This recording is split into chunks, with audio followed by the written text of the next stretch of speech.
Yes, it is I, Holly Cameron, and I'm in your phone, but I'm also making an appearance. True Heel Heat. I've been told it's a fantastic podcast. Why haven't you had me on it, huh?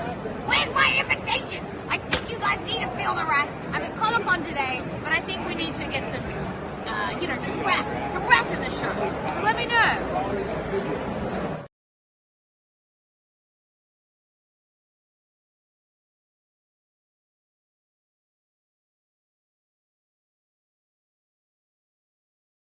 Alright, this is Dan House here, very nice, very evil. You are watching True Heel Heat. Probably should have had MJF do this, but here we are.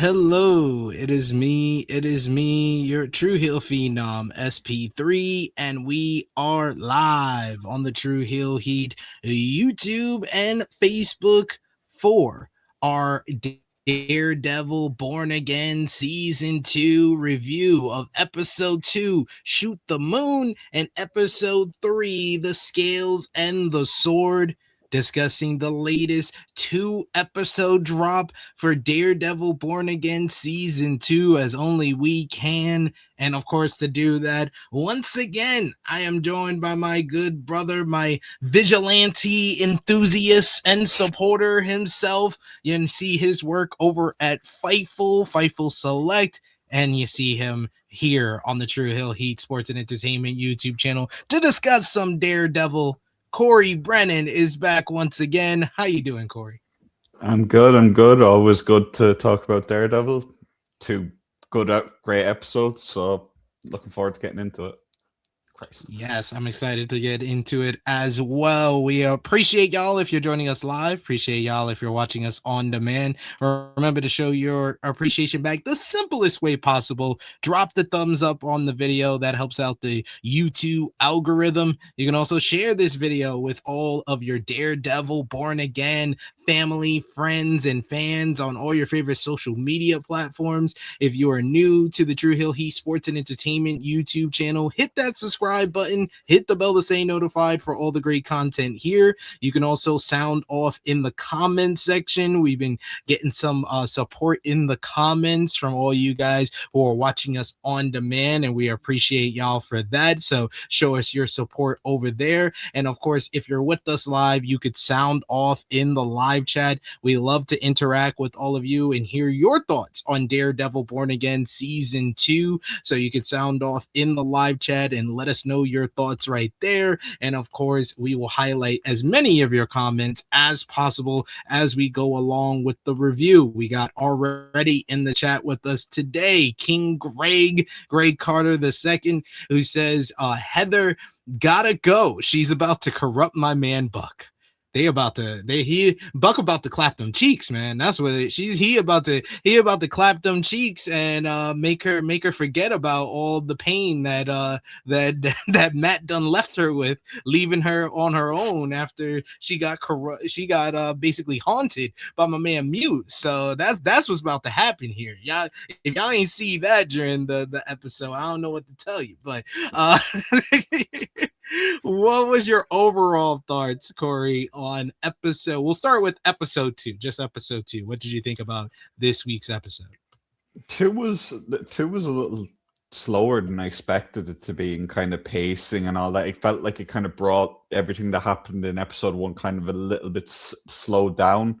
That's not a bad thing by any stretch of the imagination. When you only have 8 episodes, you can't just be going the entire time, because I think people just would get overwhelmed. Like it's not a bottle episode, but it does slow things down a little bit, which I didn't really mind. But yeah, episode 2 was still a lot of fun, and again, just I can't say anything negative about this season so far. It's just a lot of fun.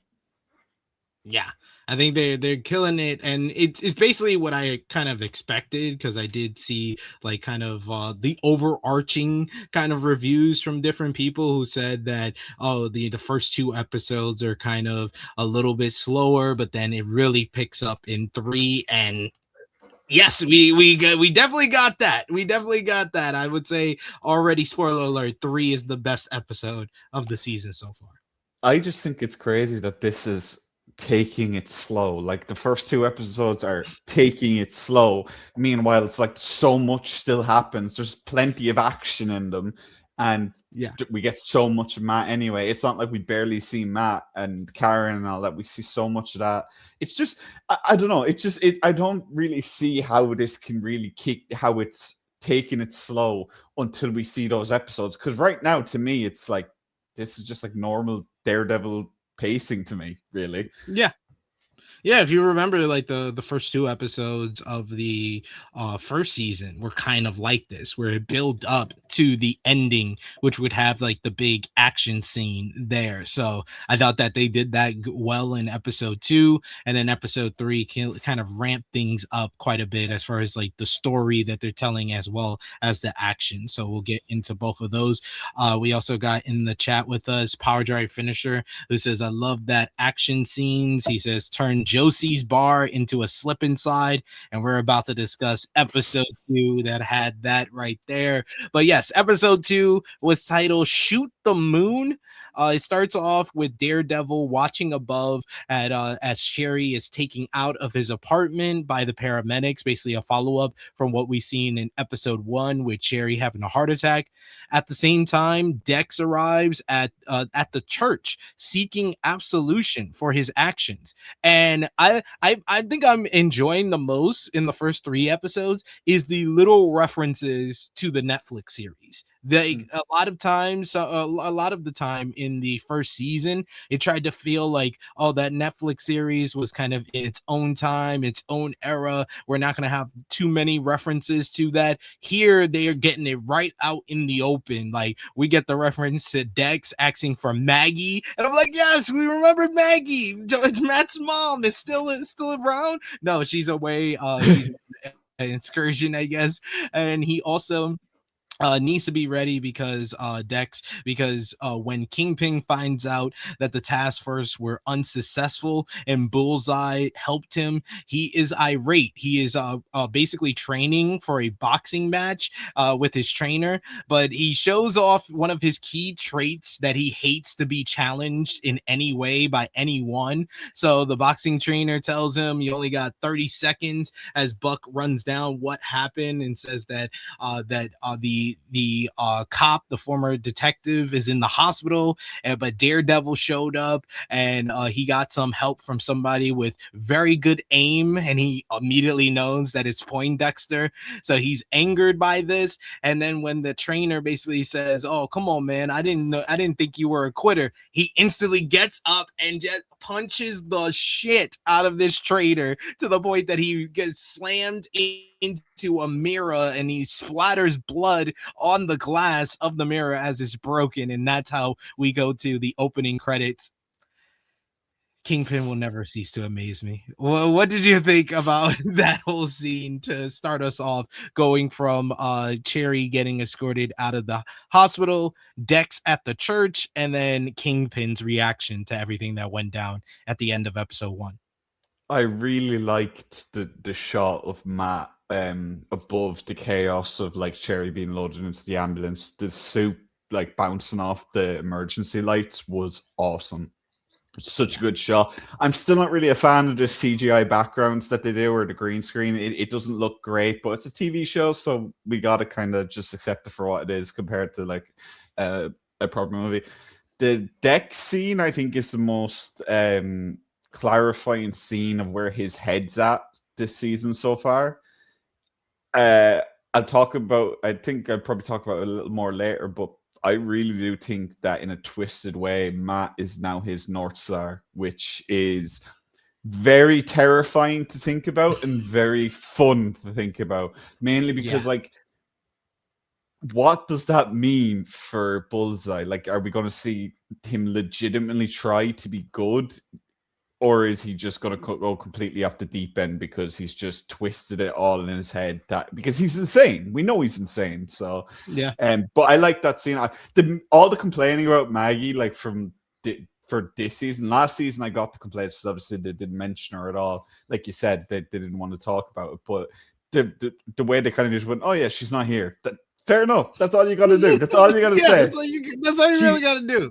Yeah. So, again, and I gotta say, the blue lighting for any time that Dex is on screen, I don't care that it makes no sense. I don't care that in a TV show setting where you're trying to be grounded, it makes no sense that he's just followed by this really deep blue light.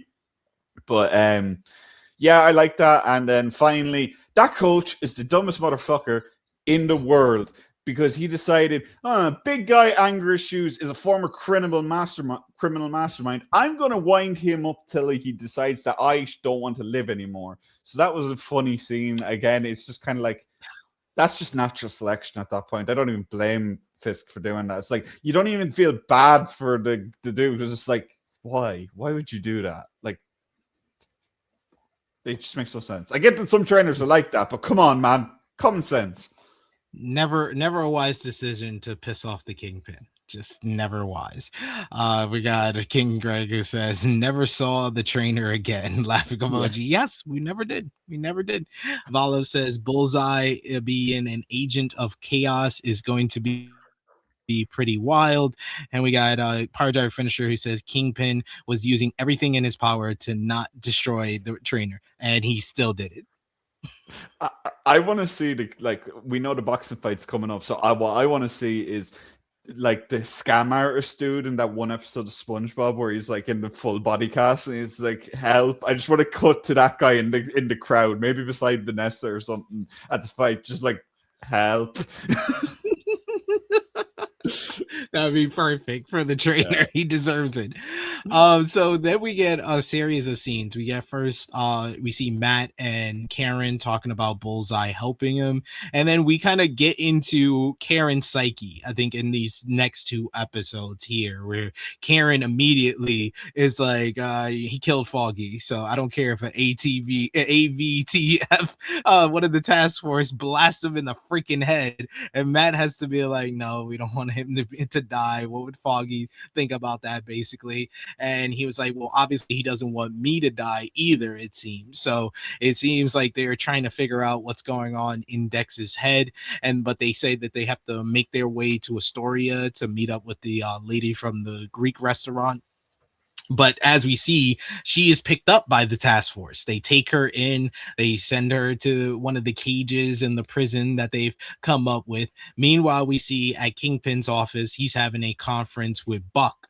And Buck makes the suggestion, a question that a lot of people were asking coming out of episode 1 is, why doesn't Kingpin reveal who Daredevil is?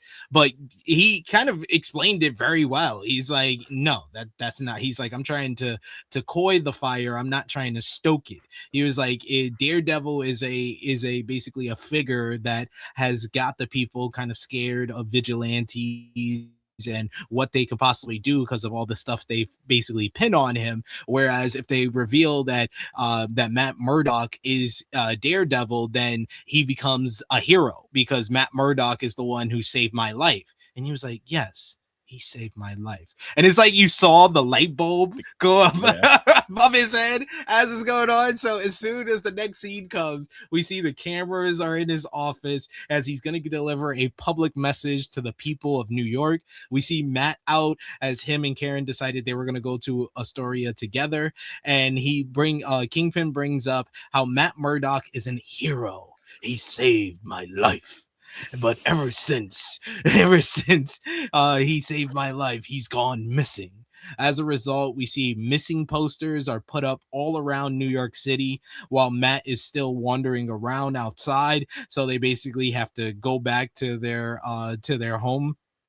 The plan is obviously to take out both sides of Matt's persona to prevent him wandering around freely. And for now, it seems to work. The task force are also stuck because Powell wants to go after Cherry, but security has been beefed up in the hospital with Angel and the other officers, the veteran detectives there to protect Cherry. So this was great scene with Kingpin with the public message. I was like, I just smiled because I love when Kingpin is being Kingpin.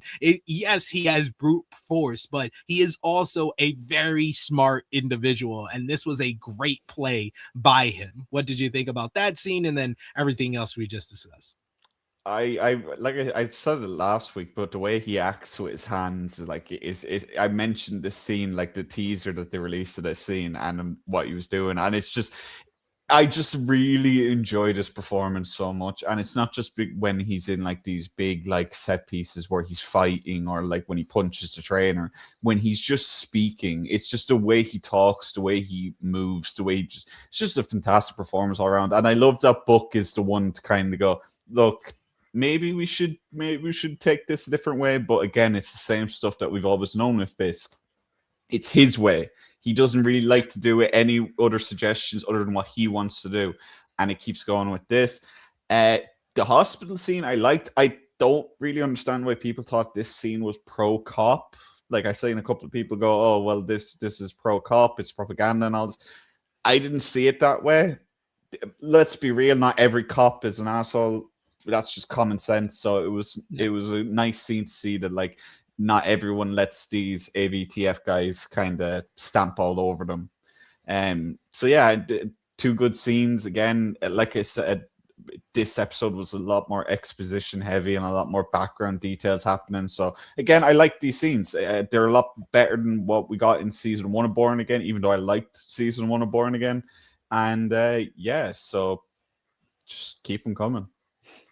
So immediately after the task force is sent away by the extra security around Cherry, they get on like I guess this like service elevator in the hospital, and they're like talking trash about the detectives and everything. And it doesn't take long. As soon as they do the zoom up to the top, I'm like, oh shit, I know who this is. I know who's about to come and get these guys. It's Bullseye. Bullseye comes out of the roof. He takes out the guards, basically stabs them in their heads, seemingly helping move Cherry out to somewhere more secure. Given Matt and Karen are attempting to work and find the first mate before Kingpin does, Matt's movements are now limited because of everybody looking for him, while Karen's questionable wig may not work for long. So this was crucial to their case to the court. And of course, their trump card is finding Ariana. At the mayor's office, Kingpin lashes out at Daniel. We see before this, Daniel has a scene with Sheila, where Sheila basically shows him the videos of the anti-propaganda against Kingpin, and she basically implores him to tell him about it because he is in charge of communications. And he's like, you know, the only people that had it was me and the people in this office. And Sheila's like, it's a leak. What you got to do with a leak is you plug it up, you get rid of it. That's it. And that's how you do it. And, you know, he tries to like, you know, gain favor with Sheila, basically saying like, thank you. You know, I always respect your advice and everything. And then we see immediately after she leaves, he deletes the video of Daredevil at the Northern Star office computer because he puts two and two together, like it was off of his computer why they got this footage. So I thought that was a good scene. And then they followed that up with Kingpin basically lashing out at him over the anti-propaganda online. Given that he's the deputy mayor of communication, it falls on his shoulders to stop this. And of course, he then also says that this card of the anti-propaganda was found on the commissioner's basically body when they found his body. He has the freaking case file for the commissioner, and they made it look like it was a car accident. I was like, a car accident is supposed to squash your head like it was by human force. Okay. And we obviously know that it's BB doing all of this, but it became more clear with that because we remember that BB gave the card to the commissioner in last season. But what did you think about all of this going down? First, Bullseye killing the task force members, then the whole everything going on with the anti-propaganda, and Daniel kind of being put in a position. I like this scene with Daniel and Kingpin specifically because it shows that Kingpin sees him as like the heir apparent, and he's basically like yelling at him, trying to intimidate him, but at the same time he's trying to teach him a lesson. And I love Daniel's response to Kingpin is like, who are you trying to protect? And he was like, you. And he was like, good answer. The funny thing about Daniel for me is, like, I feel like they've kind of, I wouldn't say scaled back his like sliminess from last season. Like last season, it very much felt like he could be aware of everything that Fisk is doing and not really give a shit. But now he kind of feels almost like he's naive and ignorant to the real bad stuff that's going on in the background. And I like there's another scene, I think I can't remember if it was this episode or not, but I'll talk about it later. But he just seems so much more kid-like than last season. His age seems a lot more clear and more young. That so yeah, I'm kind of curious to see where this is going with Daniel, because again, like I'm having a hard time not liking him. He's on the bad guy side, but he's really likable. He's funny, and he really does seem like he's ignorant to everything going on. So I'm very curious to see what happens when he does find out really how deep it's gonna go with this kind of stuff. Yeah, I would say between especially these two episodes, they have really added layers to Daniel and Buck's character, especially in the next episode when it comes to Buck. But Daniel has really like picked up as a character that I'm actually liking and interested to see what direction his arc goes in. Yeah, and to have Sheila kind of there, kind of trying to like, I really can't figure out what Sheila's doing in this show. I really can't. I can't tell if she's avidly trying to like just destroy the administration from the inside, or if she's just looking to get power for herself, or what. Because obviously we saw last season she was trying to help Gallo, but we haven't seen any of that this season, really, have we? So we'll see when that comes in, whether she's the one who's really directly leaking or something, maybe. I don't know. But for now, I think it's interesting that Daniel is just, I wouldn't say completely ignorant, but definitely naive. Yeah, I will say that the scene that we get later with Sheila, where it kind of was trying to tease that that Fisk might do something to her, it was immediately kind of defunct in my head because I did remember I saw her in the Spider-Man Brand New Day trailer. Look, here's my thing with that, right? She could have been edited into that scene. We don't know. Marvel are so famous for this, where they'll edit trailers just to like throw people off and not have spoilers. So I'm not taking that as a complete like confirmation that she's going to survive the season, or if she's going to still be in the show or in a prominent position. So I'm going to wait and see on that. I'm not thinking too much about the Brand New Day trailer. I'm trying not to, at least, because it was so goddamn awesome. But still, yeah. So, God, I have no idea where Sheila's story is going. Yeah, that's interesting as well. We got that night Daniel basically makes dinner for BB, but it's all basically a ploy to confront her about the anti-propaganda videos, but she feigns ignorance. She actually tries to basically like try to comfort Daniel because she understands that he might be kind of afraid of what Wilson Fisk can do. Daniel pleads with her to stop linking info if it is her, warning that he could get hurt and she could get hurt. Instead, she ignores him, and we see her once again making the video. And I don't know why they needed to reveal that it's her under the mask, because it became very clear with everything else they did in this episode. I kind of felt like that was kind of unnecessary in this episode. What did you think? I agree. Again, like I would have liked them to kind of keep the little seed of doubt that it isn't her, because obviously Mr. Charles not being in either of these episodes, so you could have seen it being that he was there in the background doing that. But again, I liked that they did show like how she reacts the second the feed is cut, like the whole body language that she portrays through those clips when she's mimicking Fisk.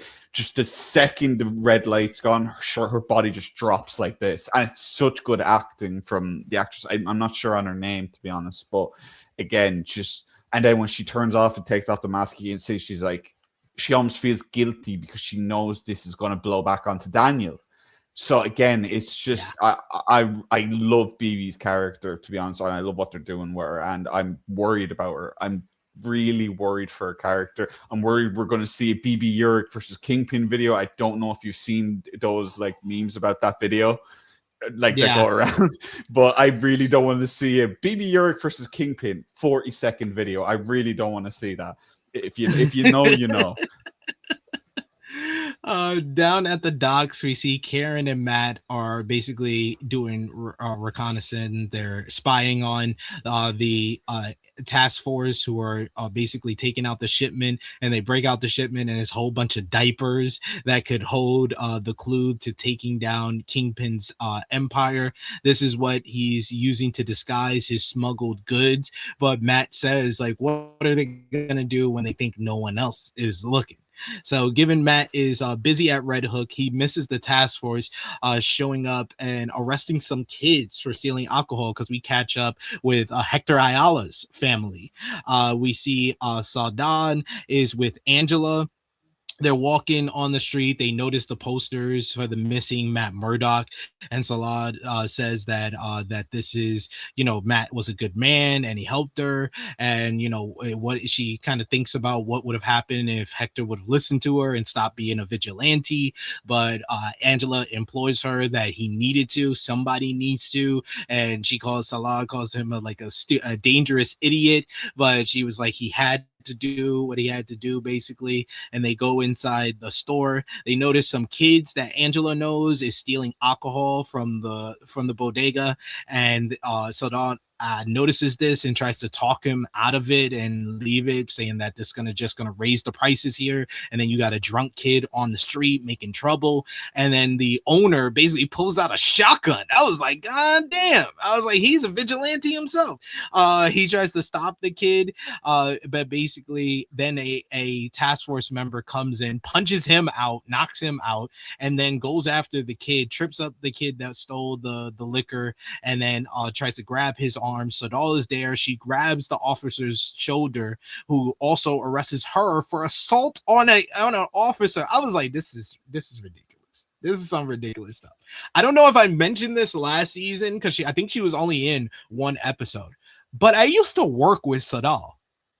She used to work at I want to say I think it's like a New York Ferry, because I worked at New York Water Taxi. She worked at New York Ferry. Her name is Ashley Marie Ortiz. We worked like a couple of different days, and I used to work with her because we used to have ferries at the same pier. And she told me that she was an actress as well. So I want to say, first of all, since I have this platform, congratulations to her. She got it big. She got a big role, and they increased her role this season. So it's cool. It's very cool when you see someone that you used to work with that you know kind of make it big and be on this big show like this. So I had to shout her out there. That's awesome. We were actually still friends on like Facebook and stuff. So shout outs to her. But what did you think about this scene here and everything that goes down with the task force arresting Angela's aunt?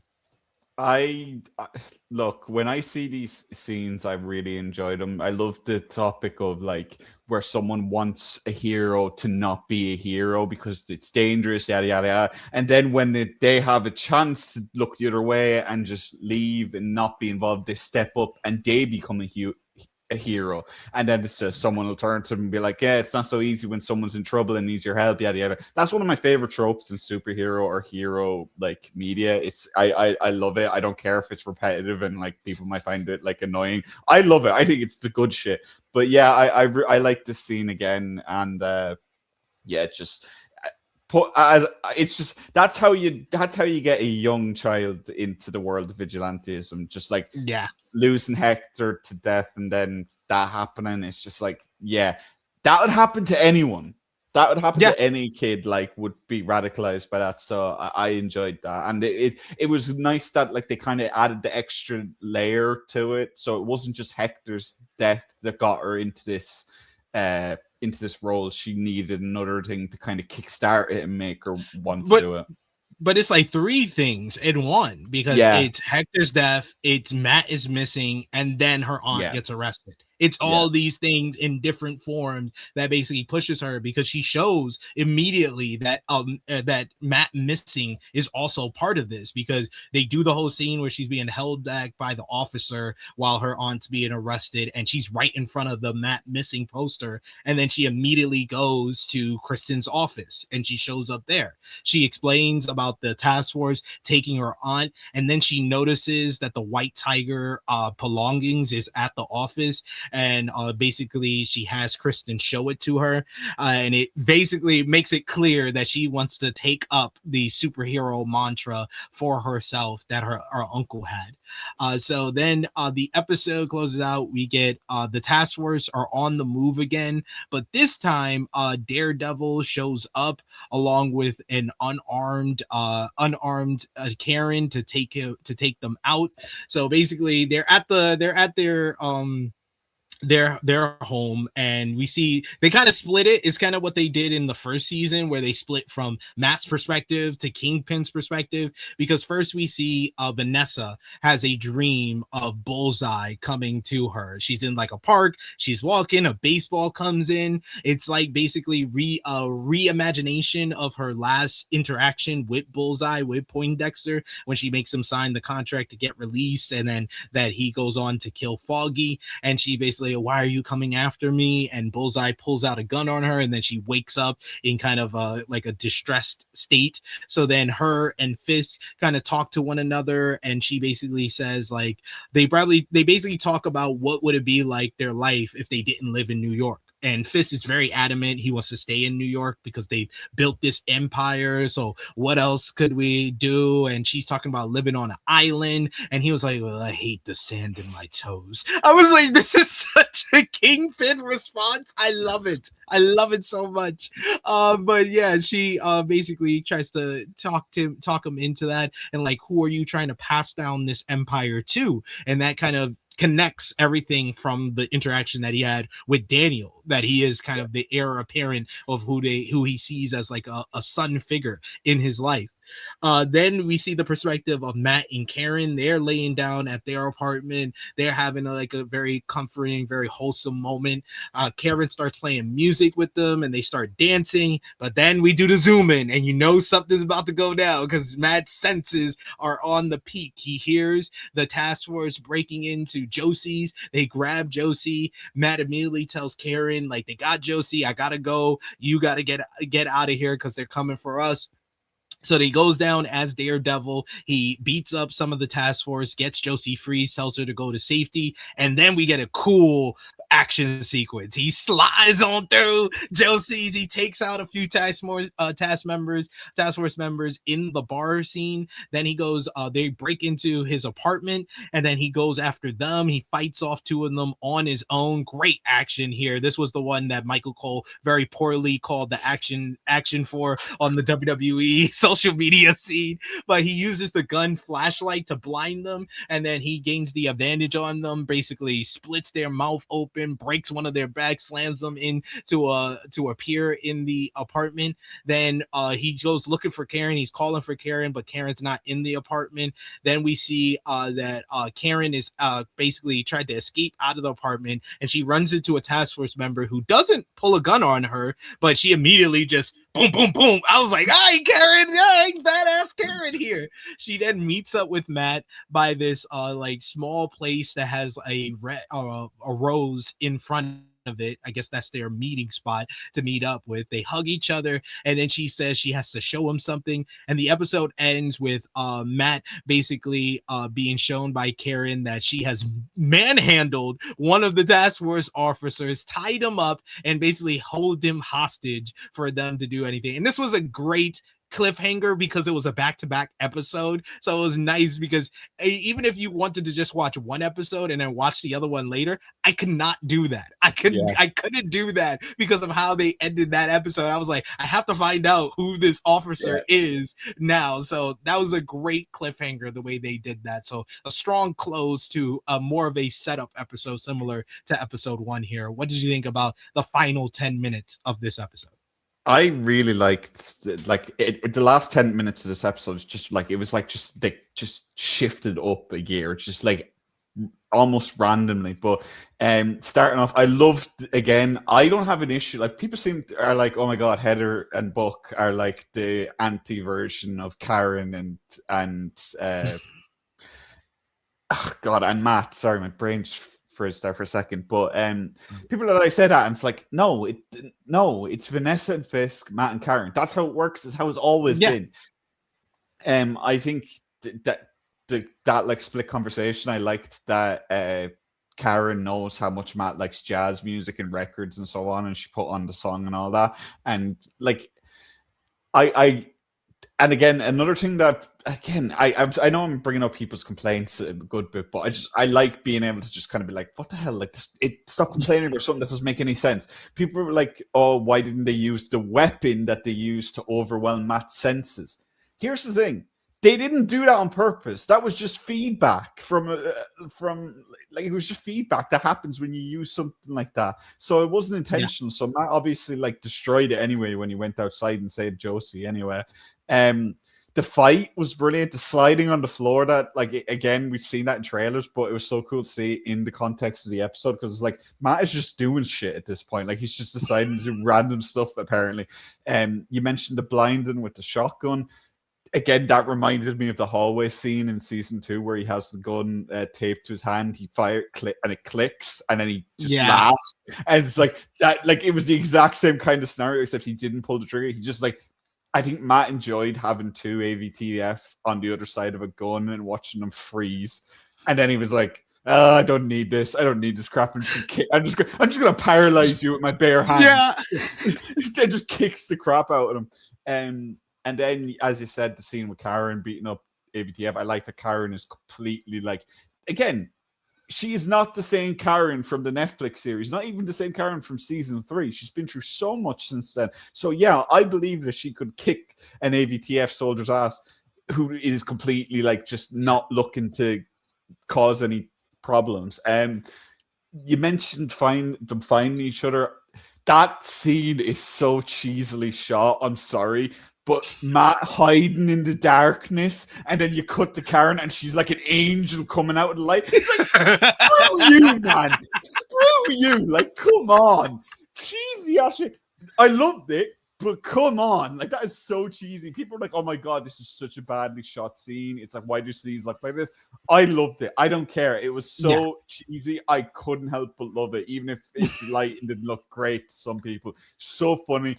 And then again, when she shows them that she has the AVTF cop there, like, hidden, and Matt's kind of like, wait, what the hell? Since when could you do this shit? I like that. But yeah, good close to the episode. It's funny you mentioned the cliffhanger, because again, like, watching these episodes as they come out, like, in Irish time is always so, like, a double episode is like basically me saying, okay, I'm not falling asleep at 4 o'clock in the morning because I ain't waiting. I'm watching the boat right now, and that's it. So yeah, that's what happened with me. But yeah, I really like this episode.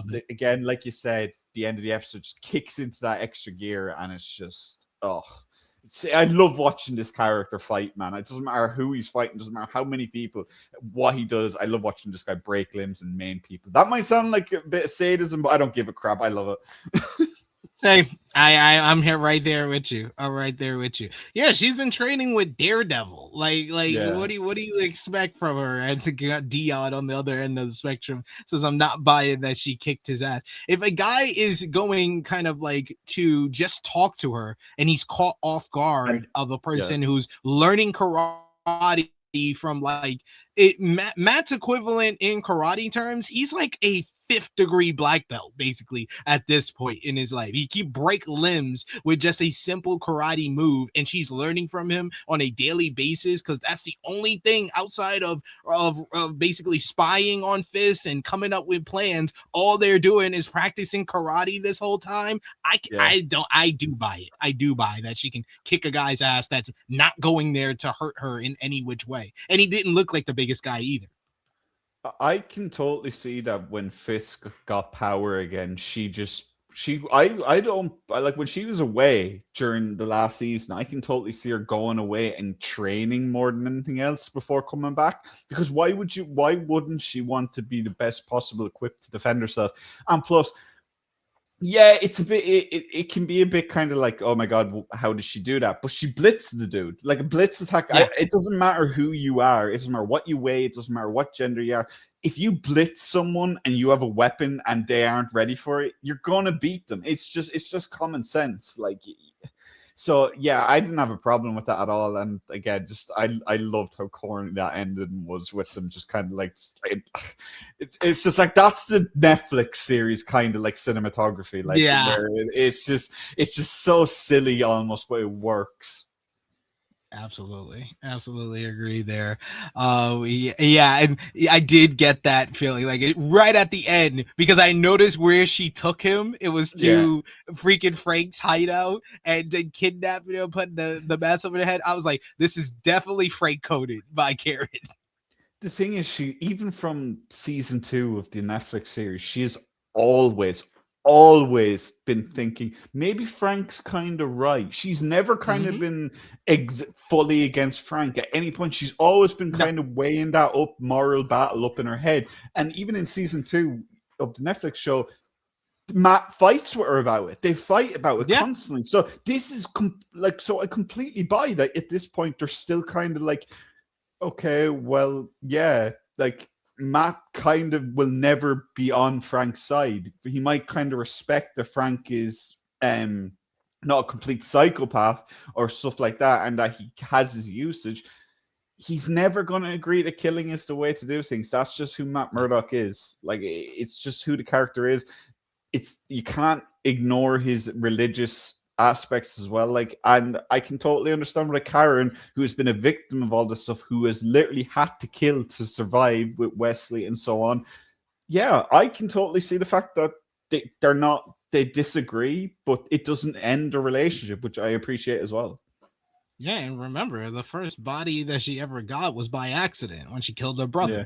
Like, she that scarred her for life, and that's why she's been a little bit more morally questionable in comparison to our favorite altar boy, the Daredevil. So such like that's the thing. I was rewatching the Netflix series. Like, I've been rewatching Netflix series Defenders and so on.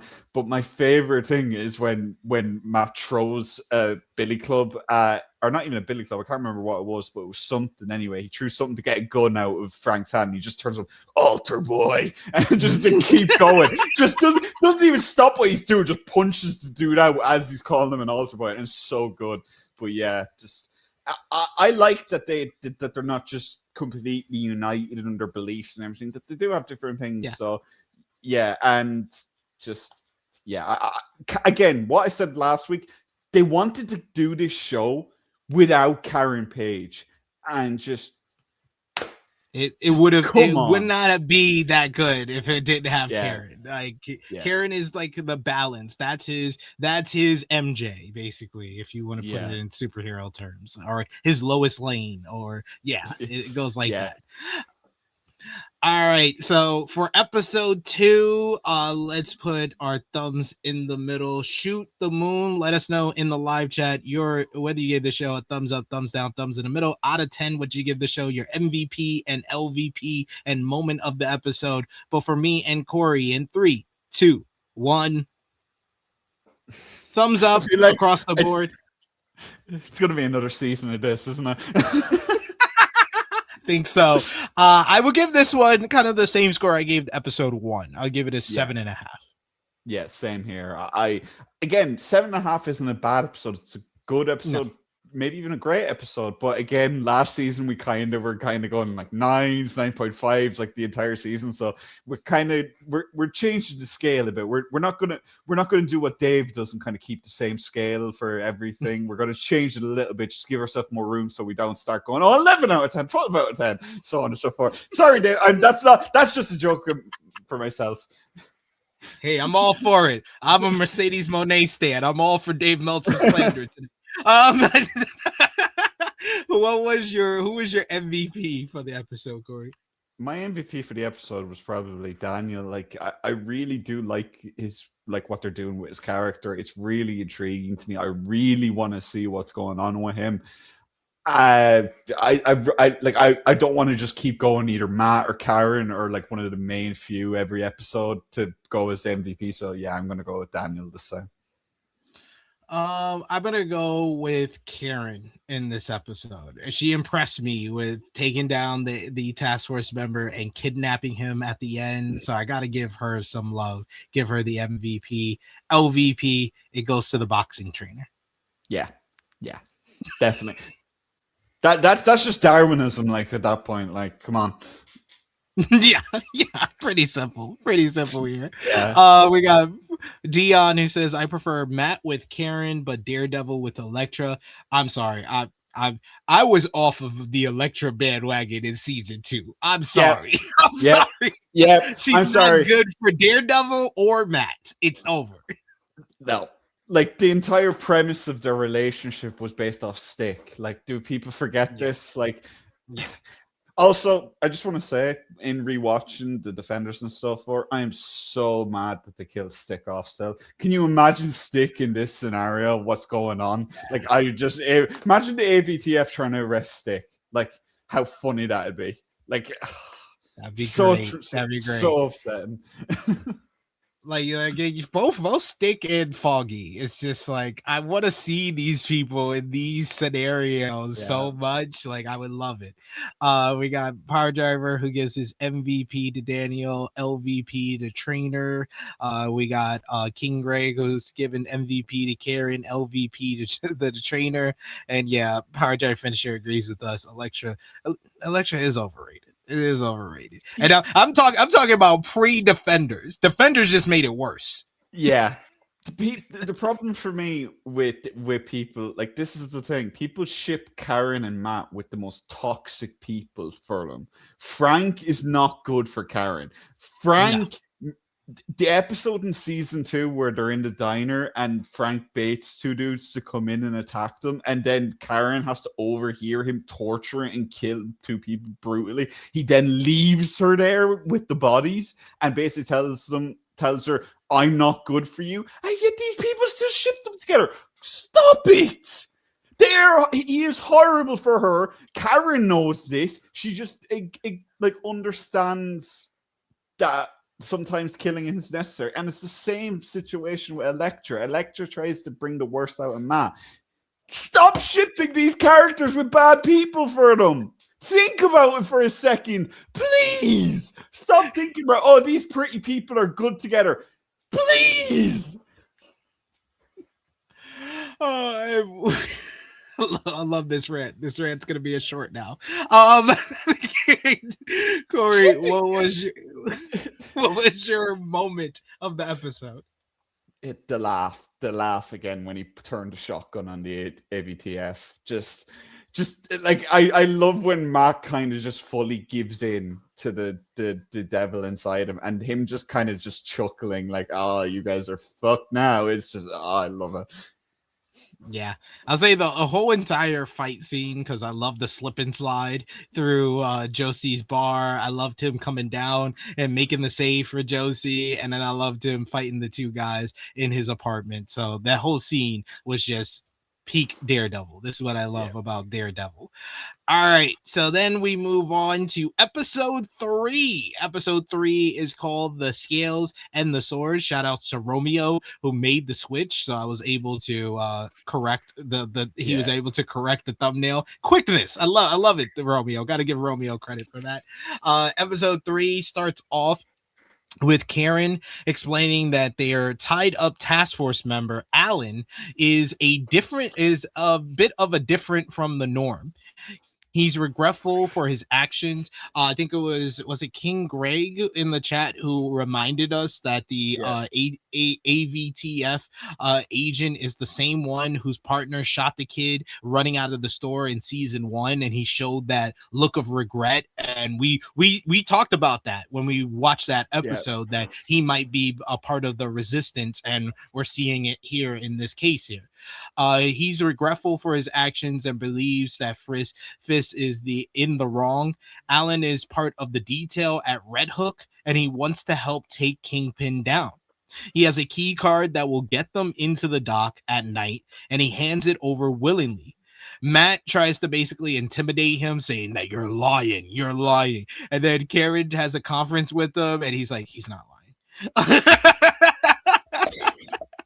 He's like, you're lying. I know you're lying. He's like, I'm not. And Matt agrees to let him go. He says that he's gonna punch him very hard, and he's gonna put the hood over his head, and he just has to tell his task force members that he got assaulted by Daredevil. Daredevil got the one up on him, but he let him go free.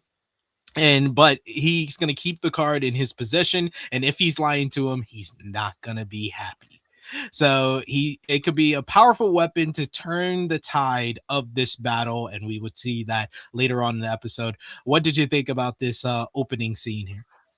I loved it. I haven't laughed so much at like Marvel like joke as in a long time that I did for that like joke of just like he's not lying.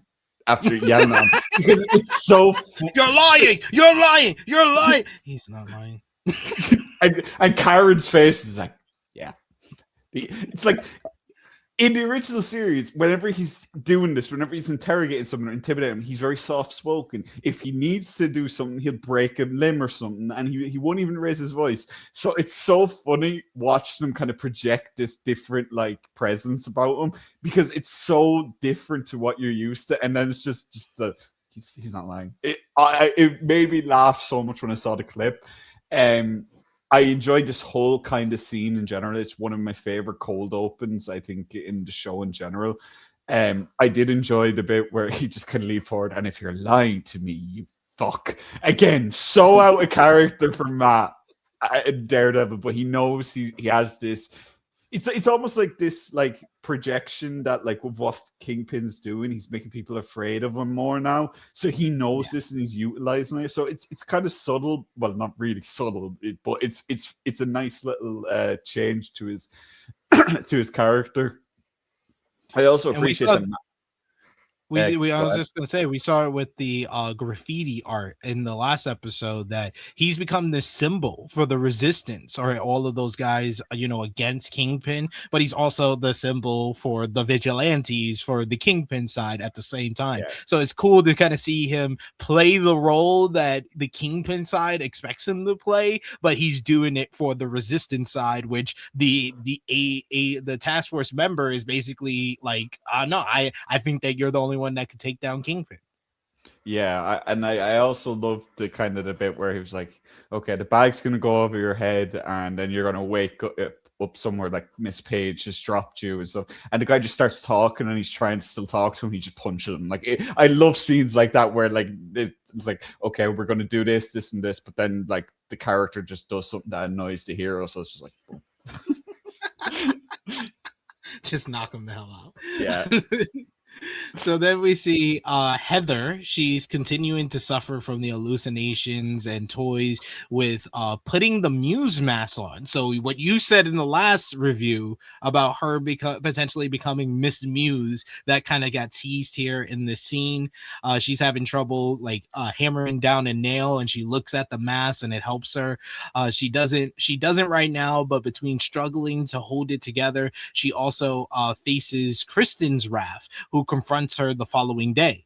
Kristen brings up how the trial has been pulled up by 2 weeks and demands the psych evaluation, and tries to reason with Heather that Fisk is a dangerous man, but Heather's not trying to hear any of this. He's like, Matt lied to us, and maybe he was working with Daredevil and the Punisher, and she was like, who Matt is, basically. So she has to leave this whole meeting, and it's very hostile because of the mindset that Heather is at. She's firmly on the side of Fisk and the anti-vigilante kind of a whole agenda down. But then we go down to the docks where Kristen gains an audience with Jack Duquesne. She basically is taken through this whole hidden place by Red Hook where Jack and the rest of the prisoners are being held, and she goes to meet with him at the meeting room that Dr. Glenn had the psych evaluation with Swordsman. She's basically taken, and you can notice it was very well set up with the scene where she puts the dark goggles on and she can't see anything, and they very much turned up the sound of everything and had you seeing Kristen kind of like pinpointing all the sounds that she's getting, and it set up well what was going to happen later. It was like she's the perfect person to explain to someone like Matt how to get here because she did not see anything. She saw it from Matt's perspective, basically. So down to she goes there. She explains that the reason that he's currently locked up is purely logistical. He explains that Fisk wanted him to invest in the port empire that he's built, but he refused, and as a result, he's now going to be made an example of. The case is a bit of a sham, given that Kristen has seen the discovery and knows that Kingpin has no definitive proof about Duquesne's real identity. But then, to be fair, they may not need it if Fisk can convince the mob that he's dangerous. So we see that whole conference, and then zooms out of the conference room, and we see all the prisoners locked up, yelling and screaming. I thought this was really well done with the setup of Kristen going through the whole doc in the hidden place and noticing all the different sounds that led up to her getting into the room, and then the meeting with Jack Duquesne. I thought I'm loving the fact we're getting more Swordsman, because I felt like we didn't get enough of him in Hawkeye or last season, and now we're really getting more accustomed to him as Jack Duquesne, and then how he could possibly be the vigilante Swordsman. Yeah, that sequence, like you said, of Kirsten kind of going through the prison was really interesting to me, and like you said, it did set up nicely. I want to just say we haven't mentioned yet, Cole North is alive and well. We called. We did call this, by the way. We both agree. Like, unless we see his body, that motherfucker's alive. There's no way you're going to kill off Cole North, who has this big arc in the comics, in a random explosion. Like, there's too much left to be done with that character. Like you said, oh man, the Swordsman in this episode, I'm gonna say it now before you even get to the end, he's my MVP for this episode. Holy goddamn crap, Tony Dalton rules in this role. He is so much fun as Swordsman. So yeah, and circling back to that conversation between Heather and Kirsten, very good. Like, kind of, again, they're doing so much to add depth to Heather and why you shouldn't like her and so on and so forth. Yes, she's gone through so much trauma, but not everyone who goes through trauma has the same reaction she does. So it's a very interesting arc that they're putting her through, and I really, really, really do, especially after this episode, she's 100% becoming Lady Muse. I'm saying it now. She definitely is. I have no doubt in my mind that's where they're going with this. Yeah, that the whole scene with her hammering just kind of like drove it home. You were the first one that I heard talk about it, but this really kind of drove it home for me that that's what's going to happen here. And yeah, I didn't mention in the episode 2 recap, there was the scene with Powell talking to Kingpin about basically gearing up their whole security for the dinner party that they were planning on having, and then they have the whole conference, and you could see that Powell has completely kind of gone into the power. He's no longer the guy who's trying to become a cop because of the family and stuff like that. Now he's out for revenge. He wants revenge on that prick lawyer for what happened to all his guys at his apartment last season, and he also wants revenge on Daredevil as well at the same time. So he says he wants to bring either the prick lawyer to him, or he wants to take Daredevil's head off, and he is kind of the vindicated heel in this scenario because he feels like he's doing it right. He's trying to do it for those who went down. He was like, the one thing that you can gain solace in is the fact that someone will find justice for you after you're gone. And then that's after that meeting, that's when we see Cole North at the mayor's office, and he meets up with him and he convinces Powell to let him back on the task force. But yeah, Cole North had to come back, and I like the fact that they gave him a little scar from the fire, the explosion at Matt's apartment. Yeah, and I also like that they've seemed to have already scaled back his kind of like corruptness, if that makes sense. Yeah, he's on the task force and so on, but when he was talking to Kirsten, it was bringing her through the prison. It felt almost like he didn't really enjoy doing it. He almost, I don't know, there was a little bit of hesitancy there from him, which I think they're going to kind of jump on. So I'm looking forward to seeing what the rest of his arc is now that he's back. Yeah, if they're gonna do a redemption arc for him, we need him to admit that he's the one that shot Hector Ayala. Yeah. You got to have him take the accountability for that. Maybe even go to like prison for that, and then we can start the real redemption arc for him. Yeah.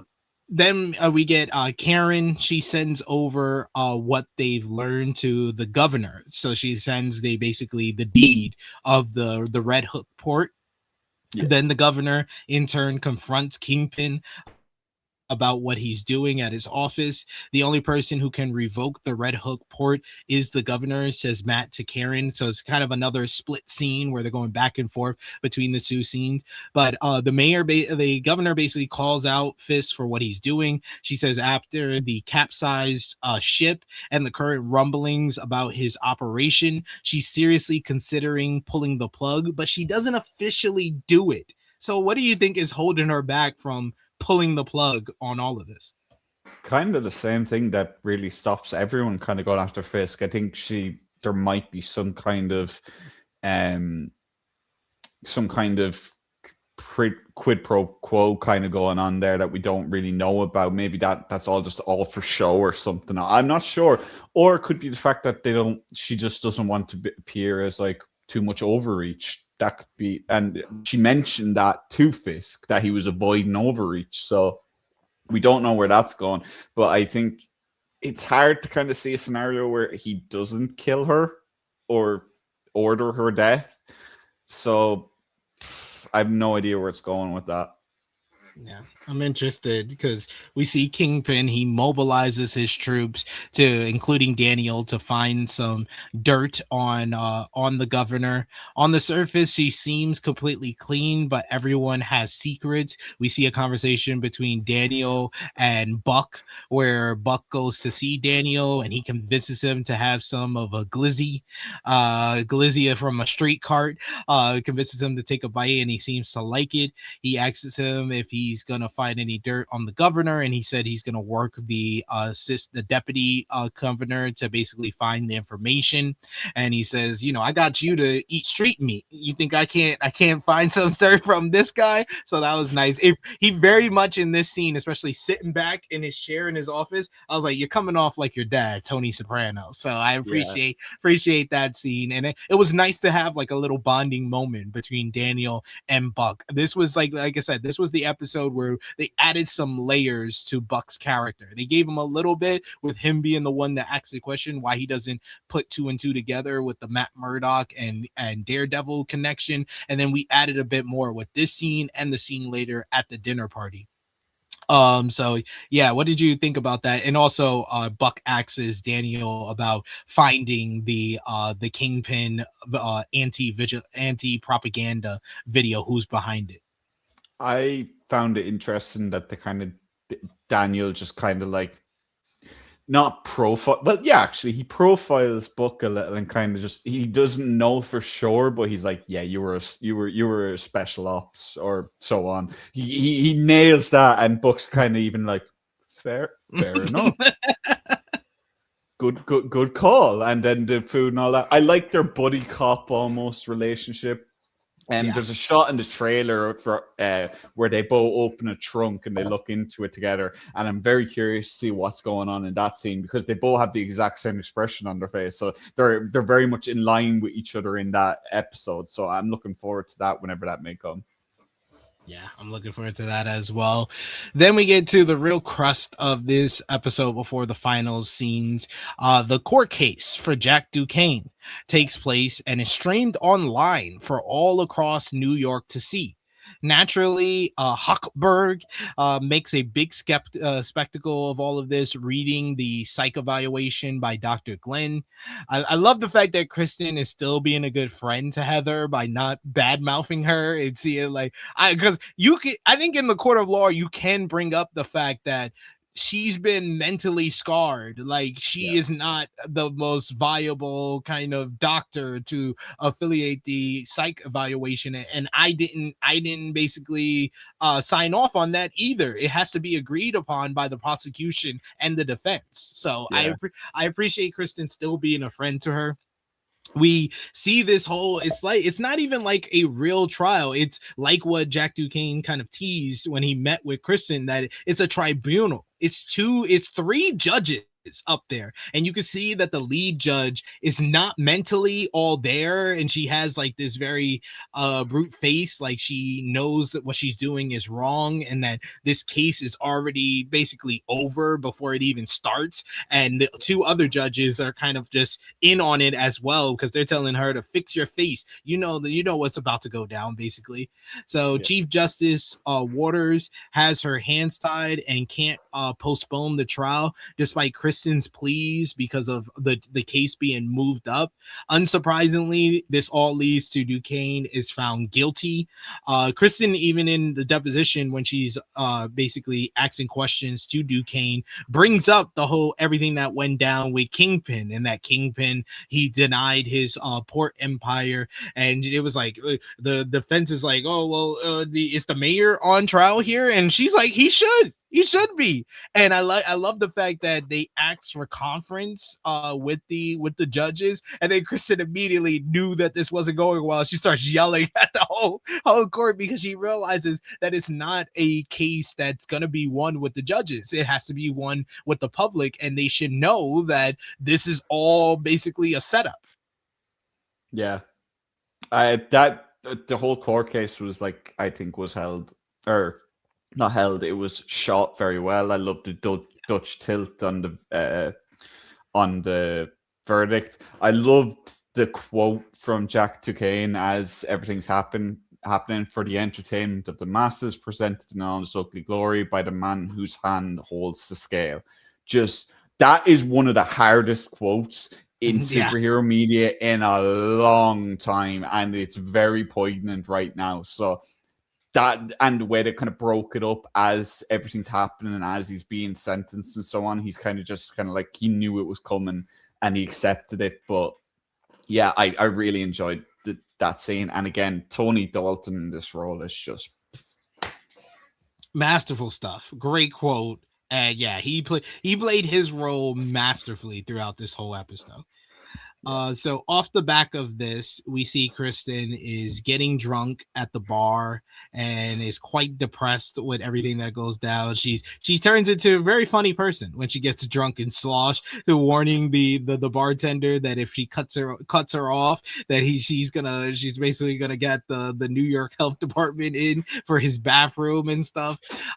Some guy flirts with her by buying her a drink, and she lets her know that the guy behind him is the one that bought it, so she cheers to him. But then she gets brushed upon by someone, and when she basically tries to clean herself up, she has a napkin in her hand that says "Your office now," and we see the person was actually Karen in one of her infamous rigs, this time red wig. So I like the choice. So she goes to her office, and Daredevil is there. Daredevil shows up at Kristen's office, and she recounts her story about what she remembers at the dock, giving Matt a lay of the land through the sounds in the area. So that we'll get back to that. But the other big scene in the last portion of this episode is the dinner party. We see the governor meets up with Sheila, and they have some history together. The whole scene starts off with Vanessa. She's laying down in her room and kind of looking like she's in deep thought, like she's still being haunted by the visions of Poindexter. But she has a conference with Heather, because they had a previous meeting in the last episode where we saw that Poindexter was spying on Vanessa, and she talks to Heather, and she lets her know that she had her place to be next to Buck because she's trying to play matchmaker with Buck and Heather. So Buck sits down first, and then Heather joins him, and he's calling her Dr. Glenn, and he's putting the Riz on. I'll give Buck credit. His Riz game was kind of tight here. It was kind of tight here. He was like, we got the best seat in the house. It was like we see the royal court and all their subjects around them. You have the king, of course. You have his opposition being the governor, and they're just volleying back and forth. You have the queen who's listening on, and then we have over here you have Daniel, and Dr. Glenn tries to say that he's the court jester, and he was like, at first sight, yes, but really he's the heir unapparent. I was like, yo, the Riz is on a whole new level. And then she asks like, what's his role? And he's like, of course, the knight. And she was like, oh, you think very highly of yourself. And so they was flirting on big time in this whole scene. And it was nice to kind of see Heather without kind of overtly, because a lot of her scenes so far this season have been like, you should hate her, you should hate her, you should hate her, you should hate her, because everybody hated her when they weren't making scenes to be like, you should hate her, you should hate her. So they've kind of fully gone into that. It was nice to see her in a different light, where she was more like flirting and more of a woman in opposition to Buck, who showed more personality here than he has in the 2 seasons that we've seen him. Yeah. I don't know, like the thing is with that scene is, even if she's quote unquote acting normal, it's still a you should hate her, you should hate her, you should hate her scene, because she's flirting with Buck, who we know is a shitty person. He was sent to kill Matt. We know this. We know this. Yeah. She doesn't know this, but we know this, so we're still going to project that onto her. But yeah, that whole scene with the dinner was fun. I like the whole thing with Vanessa being like the Heather, like, oh yeah, I sat you next to Buck, and Heather's just like, yeah, thank you. I like that. Like, it's like, okay, fair enough. Can't say I really blame her for that. Even as a straight dude, I kind of understand with Buck's Riz, as he pointed out. But yeah, just like I'm really enjoying it. Like, there's not really much wasted space in these episodes. Like, I felt like with season 1, there was a lot of exposition that kind of dragged a little, because they were trying too hard to like drag it along until Matt got back in the soup. But having him in the soup from episode 1 really helps. So yeah, I'm still really enjoying everything that they're putting out with these episodes. Yeah, so good stuff there. And then we get to the final couple of minutes of this episode. We see Matt following all the stuff that Kristen let him know about, the sounds leading him to the area where he needed to go. He uses the key card in his possession. Matt manages to make his way through the warehouse down at the docks with very little resistance at all. And eventually he fights through a couple of the task force members, and he finds all the prisoners in cages. He opens them all up, encouraging the guys to run and get together. He first opens up Jack Duquesne, and he immediately knows that this is the swordsman, so he basically breaks off a piece of the cage and he hands it to the swordsman, and he's already doing the little tricks with it. I was like, oh, we about to go lit, and we get our first one take. There was some little cuts here, but it was it was basically shot like a one take, where Matt and swordsman fight off all the task force members. You got Matt using his famous billy club and using that. You get swordsman using the little bar from the prison and using it on the task force member, while the rest of the task force arrive after they get beaten down near the cages, and he has all the prisoners escape. He gets them all out. Meanwhile, we see Karen noticing the other task force members are basically about to go get them. She basically tries to get in contact with Matt, but she's unable to. Or she's trying to call her source, her other source, the famous Jess. I don't know what she was trying to do, but we saw somebody in back of her like sneak by. So she notices that. Well, she pulls her gun out and she says, "Show yourself, or I'll shoot you up."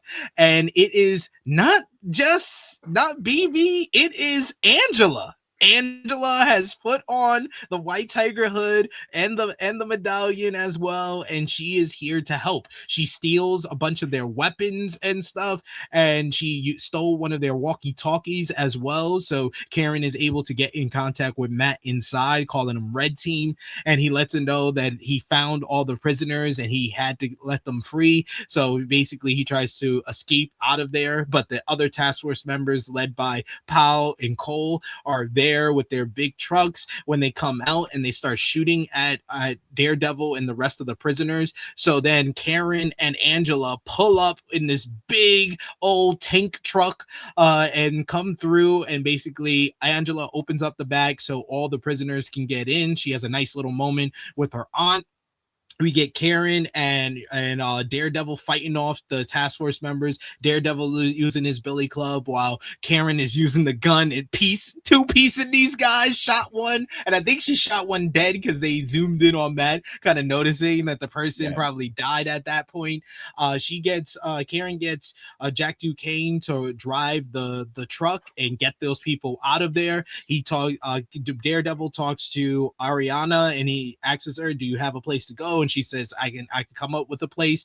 Angela gets everybody in there, and then Karen and Matt, they leave in their other car while the truck buses out of there and escapes from the prison. Meanwhile, the task force members are going to go after Daredevil and Karen, but then they notice 3 tiger rips in their tires because Angela has gotten the basically the knife that her uncle used. It says HA for Hector Ayala on it, as she has fully embraced the vigilante role. You can even see her aunt kind of noticing, like, oh shit, she's basically her uncle now. So that allows everyone to leave, but there is one problem.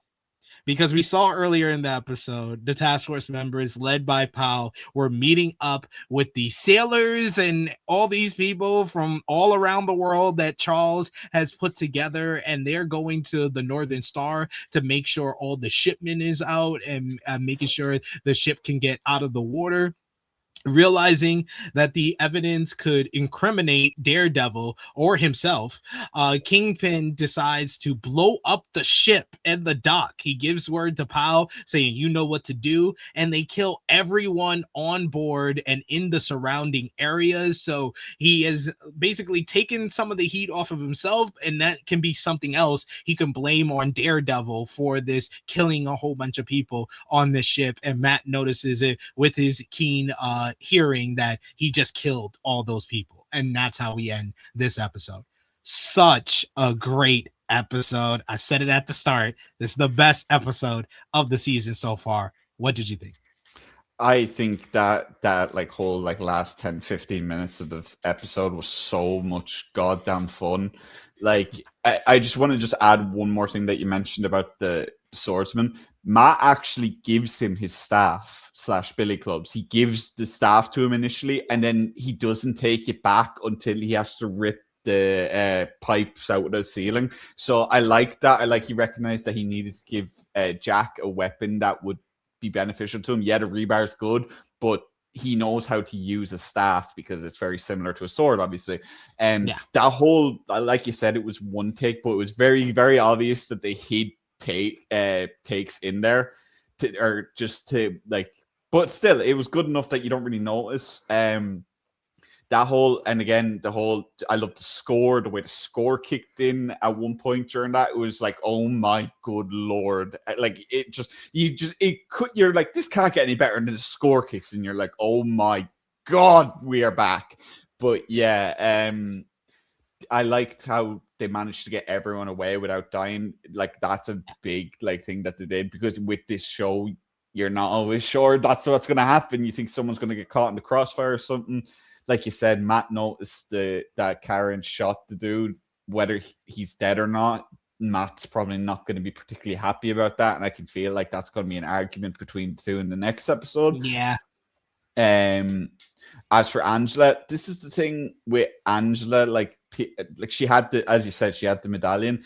That medallion is really powerful, guys. Like they don't really do a good job of like setting that stage in season 1 because it's Hector, but she basically gets the powers equivalent to like a really strong tiger, which is basically it's a very similar to how Peter Parker can be a kid and be really powerful with his powers and beat the crap out of most normal dudes, because that's just the power scaling, and that's what happens when you wear that medallion. You get a very big power boost, you get a bunch of new skills that you probably wouldn't have without it. So it's kind of a MacGuffin, but at the end of the day, it's a comic book show. There's going to be MacGuffins everywhere.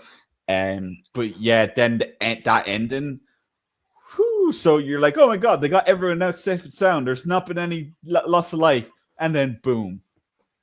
They pulled the rug out from under you so quickly. I just want to say, you brought up about the thing about Matt that people don't remember from the original series. Matt can drive. Matt is perfectly capable of driving. If he wanted to, he can drive. No one needs to drive him around, especially if he's in the suit. There's no need to pretend he's blind while he's in the suit. He actually drives multiple times. I think when Elektra gets shot with the poison arrow, he drives Stick and Elektra back to his apartment, and he doesn't crash. So there's that. So he's clearly capable. But yeah, I liked everything about this episode.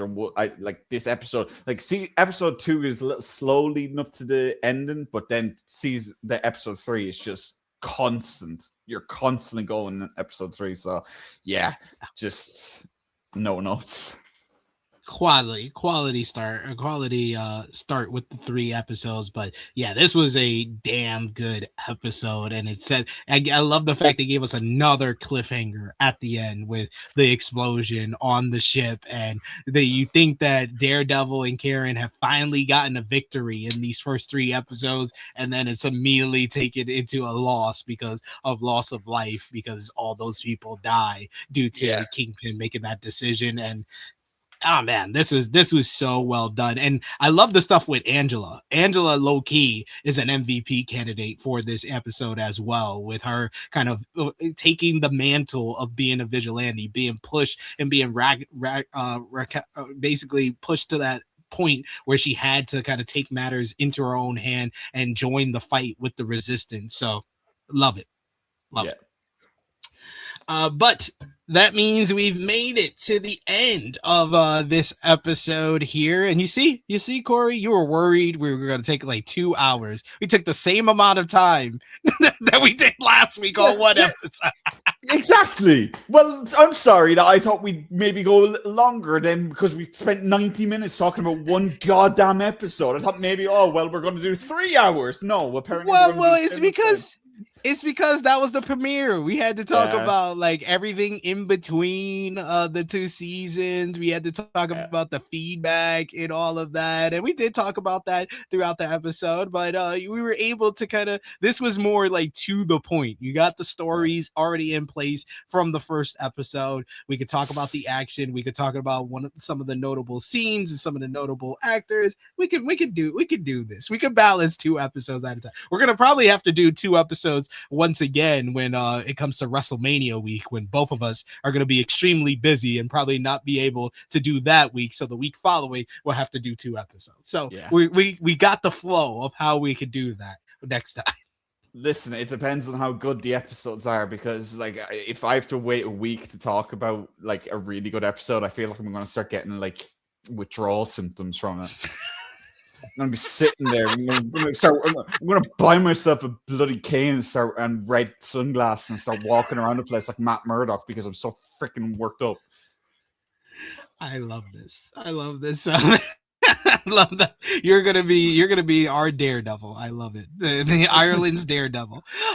We got shout outs to the homie Stat King John Martin, who says haven't seen the 2 episodes of this week, but looking forward to catching them. Yes, these are good ones. These are good ones. A setup episode, and then one that kind of gives you all the things that you kind of really wanted out of the season. And John also saying I don't know Corey that well, but having an Irish guy on the Daredevil review is a chef's kiss. Yes, we had to. Our Matt Murdock, except he's not an altar boy. But yes, we have finally made it to the end of this week's review for episode 2 and 3. But let's give our ratings for episode 3. Let us know in the live chat. Let us know in the comments down below. What was your MVP, your LVP, your moment of the episode for episode 3, the scales and the sword? Whether you gave this episode a thumbs up, thumbs down, thumbs in the middle, and out of 10, what did you give the episode? For me and Corey, for episode 3, the scales and the sword, in 3, 2, 1. It's another one. Another thumbs up, 3 in a row. Thumbs up across the board. Out of 10, what you giving this episode? I'm gonna go at 8.5 because again, we've been told over and over again by reviewers, it starts slow and then every episode gets better. So I'm just keeping myself at 8.5 because I feel like we're gonna get a couple of 9s, a couple of 9.5s, definitely a 10 at some point based on the reviews. So yeah, I'm gonna go at 8.5.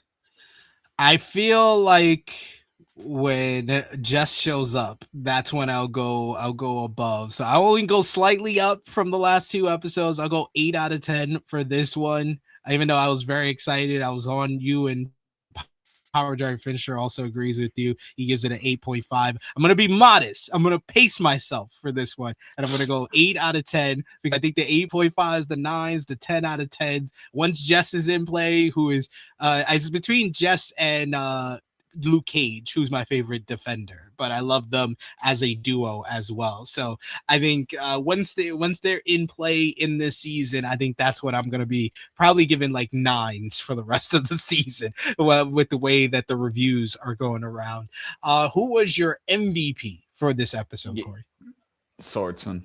I'm sorry. First that quote and then the action set piece, and I seen a couple of replies where people were like hyping this up, and it's very, very true.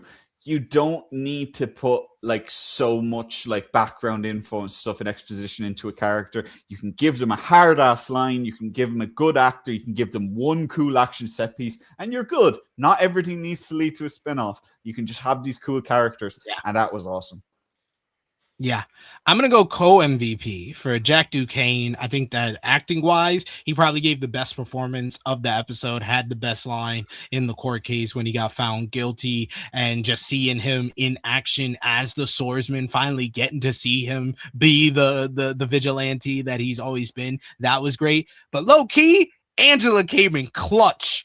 Came in the clutch. So I'm going to give Angela some love, and I'm going to make her the co MVP of this episode. And they set that up well in episode 2 to where it was like, it wasn't the biggest surprise, but she came in when she needed to. And that was the ally that Karen and Matt needed at that time. So as far as getting them out of the prison, she came in a big way. So I got to give her some love. LVP for the episode, Corey. It's hard really to pick because like again it's one of those episodes where there's so much like positivity, like even the bad guys are having like good episodes wise. I think I'm gonna have to give it to the main judge for the trial. Even though she was clearly not enjoying it, she still like was very much being corrupt. So I would give it to the 2 other guys, but we don't really see as much as them, and it's very obvious they're the baddies. So yeah, I'm gonna go with her. I'm gonna give it to someone familiar. I'm gonna give it to Powell, because Powell set those poor sailors up to their murder, and then he was kind of made useless when it came to stopping the prisoners from escaping. And then Angela cut into his tires, so he wasn't even able to make any moves. So he was mostly ineffective except for killing people. So I think that's worthy of LVP. I think there's going to be something interesting with Powell. Like people are saying, oh, they're going to wait till the Punisher special to kill him off or next season. Here's what I think is going to happen. I think Powell's going to get Angela alone, point a gun at her, and someone's going to lose their goddamn minds. I don't know who, but this guy is either not going to be walking or he's not going to have a heartbeat after this, because they're setting up Angela. You cannot have a kid in this scenario and not have her on the other end of a gun at some point and play that for emotion, because the minute that happens, Matt's either going to snap, Karen's either going to snap completely, or someone else is going to get involved. Powell, I think Powell's that guy who's going to point the gun or something at her, because you're not redeeming Powell. Powell's getting a very violent death one way or another. That is very obvious. So I think he's either gonna like manhandle Angela or have her at gunpoint or something, and Matt is gonna beat that dude's ass worse than he did in that apartment. Like it's gonna be glorious. But yeah, like I can't wait. Can't wait for that. Can't wait for that. Yeah, and then moment of the episode, I'm gonna give it to Matt and Swordsman beating the task force ass. It's not even close. Like for me, like like I said, I love the entire episode, but that scene, just getting to see a oneer take, and the thing is, they shot that scene the way they did on like a week's notice. I think they said.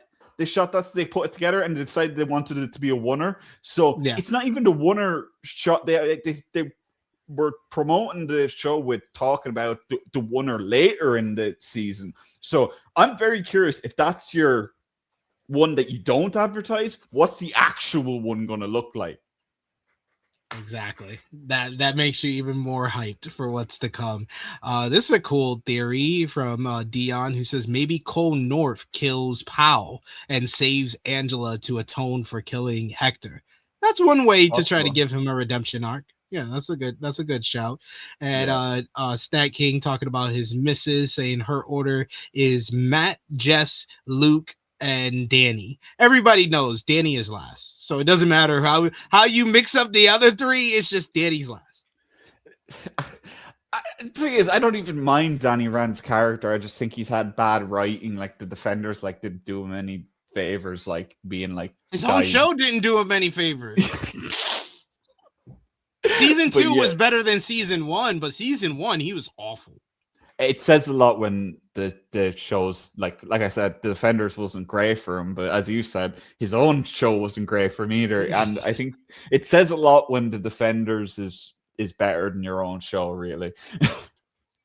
Yes, because no one else could say that. At least like even with like Luke Cage, I didn't think the second half of season 1 was that good, because man, you could always pinpoint where it goes wrong, and it's usually getting rid of the main villain. And like with Jessica Jones, she never was able to meet the heights of season 1 because no Kilgrave, because she kills Kilgrave at the end of season 1.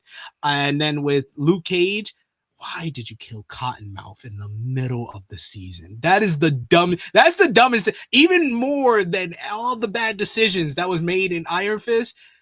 Killing Cottonmouth, I think, is the single worst decision of any of the Defenders shows. Yeah. I see people that are like, oh, season 2 of Daredevil is one of the worst like seasons of Marvel television. I'm just like, is it though? It's like not even close.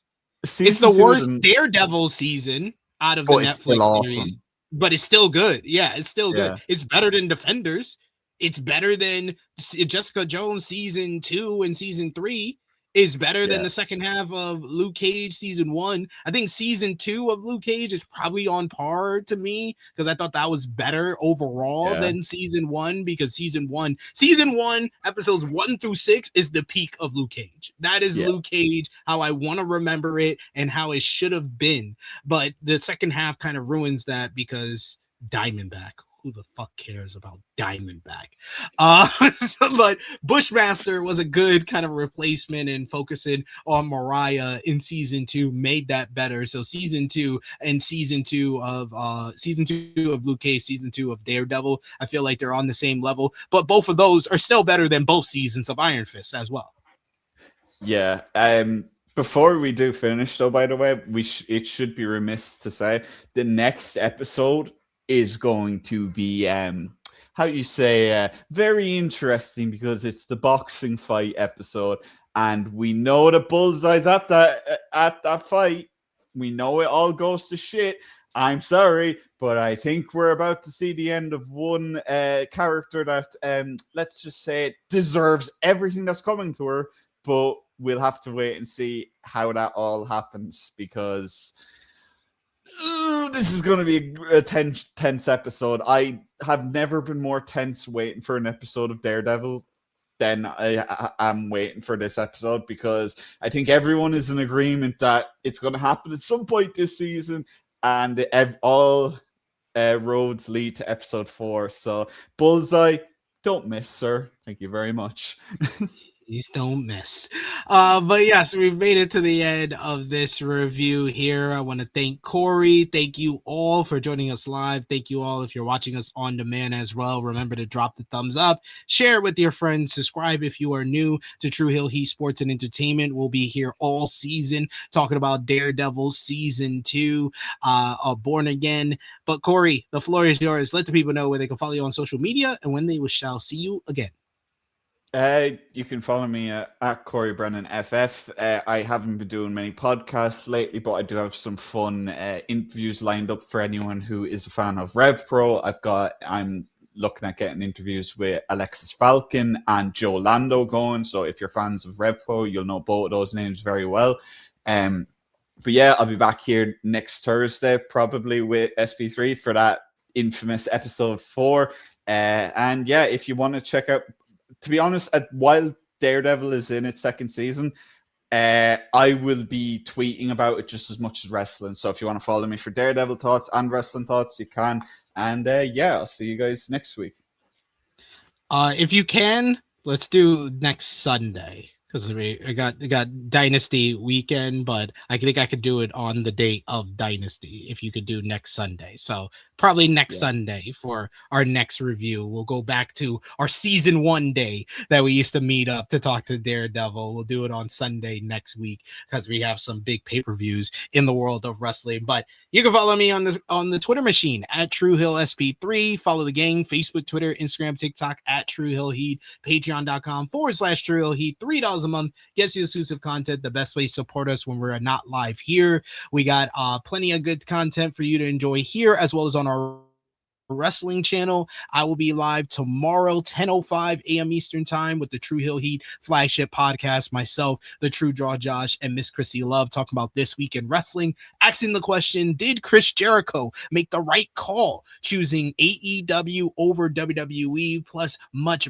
more for us to discuss from the world of wrestling. But check out all the great content we got here on this channel, like True Heel Heat Check, reviewing the latest in NBA basketball. Last episode we did our top 10 dynamic duos in the league right now. Check out Clocking In, our review of the Pit Season 2 with Stat King and Chase. And also check out last week's review of Daredevil Born Again Season 2 Episode 1, The Northern Star.